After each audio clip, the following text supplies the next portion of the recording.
Talk to me. There's not much more you can do, is there? You know? Yeah. Sorry, I just realised my name was always different each week, and that's because of my gaming name. I didn't realise I could change the name. Right. People are probably wondering what on earth's going on with screws and tuners. There we go. Well, if you didn't watch Keenan and Kel, then where were you in your childhood? Exactly. Thank you. Someone who understands, finally. Well, talk to me about the game, Si. Well, it wasn't really an improvement. I tell you what, I'll go on a positive stance because I usually like to do that rather than the last ones I've had. I think the second half was better than the first half. That's probably about as much as I could say. I believe that Ndombele brought something different to the team when he came on. I'm struggling to still figure out what his position might be. I do genuinely believe he could contribute something just behind the striker. Equally, I think he can also contribute something from that central role to pick up play and push forward, like Nathan's just said before me. I think Nathan made some excellent points just a second ago. And I think we have too many passengers, Ben. Too many passengers. And this can half relate to something that's deeper down, you know, whether it's a recruitment policy or this, that, and the other. The fact of the matter is, this has been on the cards for a couple of seasons now.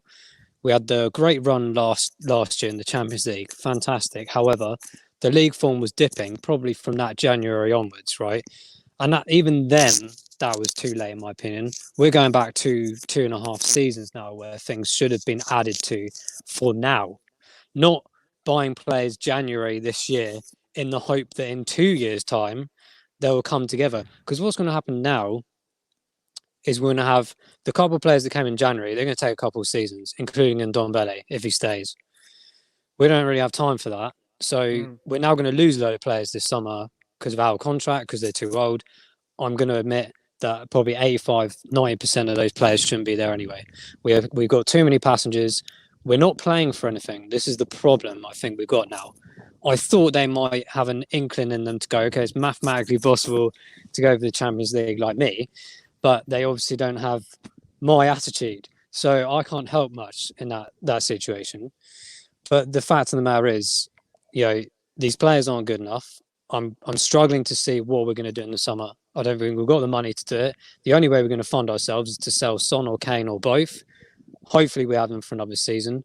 But equally, what's the point going into next season with all of this on our heads? Now, I'm a firm believer that Jose needs time. He needs time. He needs a window. If the board aren't going to give him what he needs in the summer, I beg all the fans to finally realise that there is a fundamental backbone issue in the boardroom, in the recruitment situation. That is the major issue. You can pick any manager you want. You could put Guardiola or Klopp in this management position. They won't change this team because the players are the players, right? There's a couple of players that we know have substantial talent. Kane and Son, we know they'll come back eventually. But how are they going to play better today when all the players around them are nonsense, are terrible, rubbish, you know? Where's the creativity? Nathan said it's passive, absolutely spot on. It's boring, and it's not Jose's fault. I think there's a mixture of we're trying to maintain stability at the back. We're trying to build something to then go on in a few games' time or next season to be in a position where, okay, we're a bit more confident defensively now. Now we can add a attacking approach or a more creative approach. We're not going to see it. You guys, everyone, including myself, need to be massively patient with this, as difficult it is, because it's not going to change. It's not going to change this season, this side of summer. I'll be very surprised if it changes massively next year. But what will happen is the number one thing that everyone calls for is the manager's head. And I'm getting sick and tired of that excuse. This is now down to 8 or 9 players in that team that need to assess themselves and go, I'm not good enough anymore, or I think I need to go and move on because I'm not happy here, or whatever it is, and just be done with it. If that means Ndombele goes because he's not happy, then he shouldn't be there. As much as I want him to stay, as much as I want to improve himself, if there's something in the background going on, what's the point in keeping players like that? We've already got enough passengers. We don't need more in those sort of situations. Sorry, I'm ranting here, Ben. I know you asked me about the game, but there's too many things up here No, and keep too many going, mate. things Keep in the going. Get back. it all off your chest. Come on. So it's This is it's like really therapy now. it is, yeah, but it's really frustrating. And the beauty of it is that we're all in the same boat here. We all share the same passion and we share the same frustration. There is no right or wrong answer. Yeah. It's just a question of seeing the facts, seeing what is in front of us, and it will not change. Certainly this time of summer. This game today was the epitome of our season. There is no traction, nothing. There is no pride. There is no passion. And no matter, like I said, no matter who the manager is, you're not going to get it. Yeah. Some of these players just simply are not there in the head anymore. You can go back to the Champions League final if you want. I think that's a poor excuse now. I think summer and a few games in is long enough.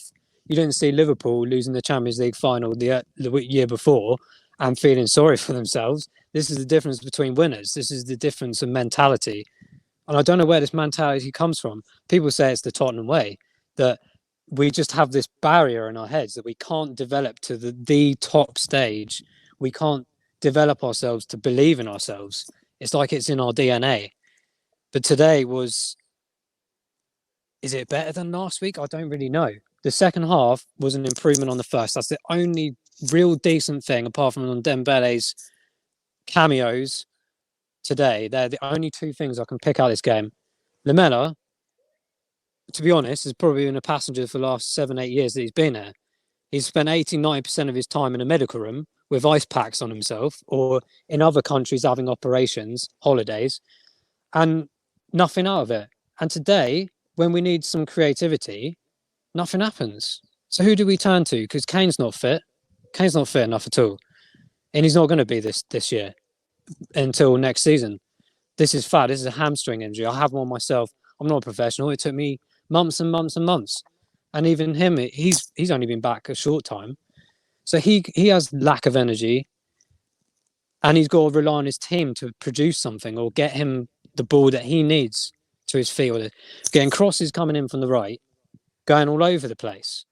They're either going into the first man and ricocheting off for a corner that we all know how terrible our corners are, or he's going off to the other side of the pitch, like Jimmy Floyd Hasselbank back in the day when he used to go and kick the ball across the pitch.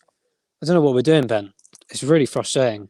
You Terrible. say you say the players are not good enough, but we've got Giovanni Lo Celso, Steven Bergwijn, Eric Lamela, Harry Kane on the pitch. Why can we not create? I don't understand it. Well, some of these players are still getting used to everything. I don't know if that's an excuse. Maybe it is. I don't think Lo Celso has an excuse because he should be upping his game more and more. But like I mentioned earlier, you can also only play your ability to what's around you. And if you've got players that aren't in the right mindset, and that could be something that's going on in the dressing room, it could be something that's going on in training. They all talk to each other, of course, as well.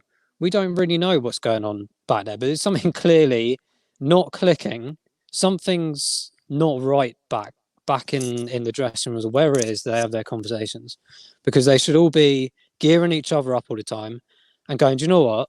If we're not going to do it for ourselves, do it for the fans that have paid their money this season, that are trying to renew their season tickets now, and this, that, and the other, and do it for yourselves, Jesus. Because if you do want to move, no one's going to buy you at the moment. You're terrible. I have no answers anymore. Like, we can all just sit here and be frustrated and nothing to do about it. We can't do anything, can we? Apart from just watch the dross every week. Exactly, and more dross coming, and we got Arsenal this weekend. Yeah, like give me something that I can go on, a bit of confidence, something to build my confidence a little bit. Said I don't know how much more confidence I can give you. Every week I message you during the day and I go, "We're going to win 5-1, mate. We're going to win." And what do I say back to you? Dream on, mate. Or yeah, okay. Arsenal's, I would say, in a similar position in the sense they're in a similar position to us in the table.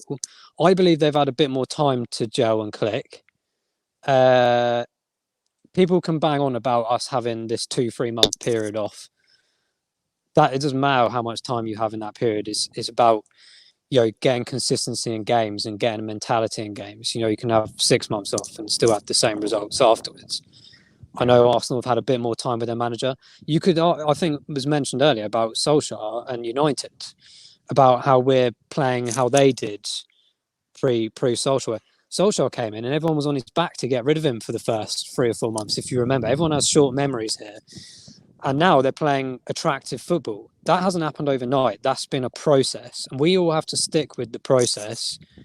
I don't like seeing all the Jose out and all this nonsense, because who the hell is going to replace him, right, in this stage? And who's going to develop us to another stage if he can't? This is the man that's proven himself wherever he has gone. Won things, maybe not most attractive football in the world, but he's won things, okay? So we can't have it both ways at the moment. We either want to win stuff and play boring football, or have attractive football and do well in things, but not actually get to where we need to. We're going to be in a difficult position to get both of those things, certainly in the short term. So we have to persevere with this. But one thing's for sure, no matter what situation we're in, I demand a better performance than we have done in all of the games since we've been back. I don't care whether we beat West Ham. It was still a terrible game, and it could have gone the other way on a number of occasions. We were lucky in some aspects, but we should not be accepting this performance. I don't care how many meetings they have in the background.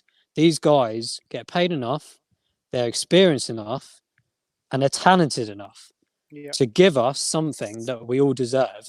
And for themselves, more importantly, they need to up their game massively and come out against Arsenal and show us what that means to them. Because if I see another performance like I did today, I think I will go absolutely spare. I'm being quite modest and a reasonable approach to this, but Arsenal is not acceptable, okay? You can have a shitty season, excuse my language, but don't come to a North London derby with the attitude that you have done in the last few games. That's all I can say about it, Ben, to be honest. And I hope one of these players is listening to this. Seriously. Me too, mate. I hope they're all listening to it. But Si, thank you very much for joining me yet again. We'll see you soon.